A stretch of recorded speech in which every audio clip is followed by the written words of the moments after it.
శ్రీ రఘురామచారు తులసీ దళధామ శమక్షమాది శృంగార గుణాభిరామ త్రిజగన్నుత శౌర్య రమాలలామ దుర్వారక బంధ రాక్షస విరామ జగజ్జన కల్మషార్ణవోత్తారక నామ భద్రగిరి దాశరథి కరుణాపయోనిధి.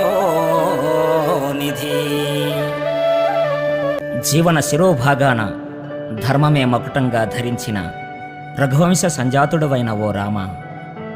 తులసీదళ శోభితమాలికను కంఠాన ధరించినవాడా, అంతరేంద్రియ నిగ్రహమైన శమక్షమాది సుగుణ విభూషణాలు కలిగినవాడా, ముల్లోకాలచే స్తుతింపబడే రామ, పరాక్రమ లక్ష్మిని పాణిగ్రహణం చేసి కబంధుడనే రాక్షసుని నిర్జించినవాడా, మానవాళిని కల్మష సముద్రము నుండి రక్షించి తరింపచేసే ఓ శ్రీరామ, ఓ దాశరథి, భద్రగిరివాస, కరుణా